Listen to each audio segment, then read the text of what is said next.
already does it here. Welcome to a new episode of DazMail. It was a while since I make any videos about your questions, so here we go. I feel like making a tutorial today. One of the questions that I ask not too often but on a regular basis, and it seems people totally at a loss what to do, although solution is very simple and obvious and I teach you what to do about that.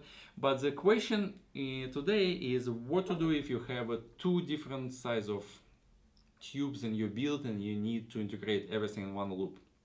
It can be soft tubing or even it can be hard tube on one side, soft tube on the other side. It doesn't really matter. It's just two different sizes, two different types, and you basically people logically trying to look at sort of all-in-one fittings that allows you to combine this and this.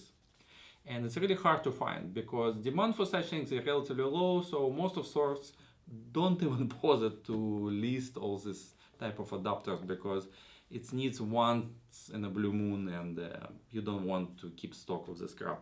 But there is a very simple solution for that, which kind of obvious, but it seems like I have to explain it on a regular basis to different people, so I decided to make it one video and it will be cover all future questions that targeted to me in the future.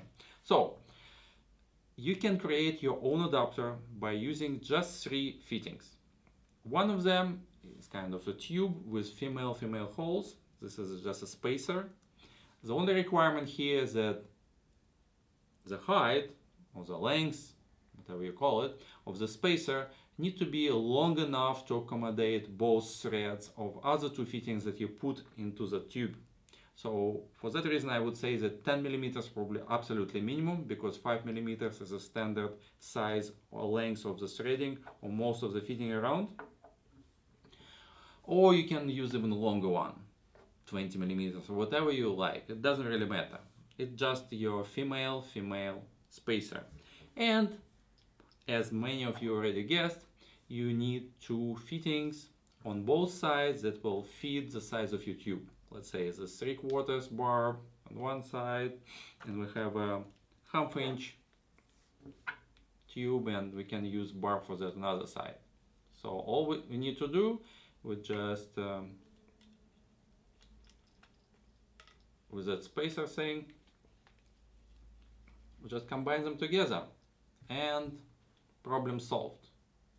It's not necessary to be a barb. It can be compression fitting on one side if you have a standard size of the tube, so it's not a big deal. Or it can be even a hard tube adapter. So you can combine any kind of tubing you need to. So sometimes the problem kind of more difficult when people try to combine all-in-one units with a custom loop.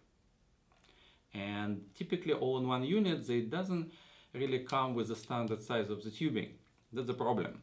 So they have some weird sizings that nobody usually care, and it's unlikely you can find fitting exactly for this type of tubing. So what to do? I would recommend that you find the closest size of the barb that fills the tube, and you basically just stretch the tube, because all-in-one units coming with either PVC or rubber tubing and they're stretchable. So if it's close enough, you can warm it up and just install and fix with a clamp.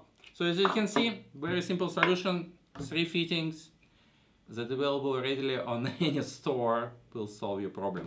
Alright guys, thanks a lot. Hopefully it will help somebody in the future or in the present situation, and that's it for today. I'll see you with more stuff soon.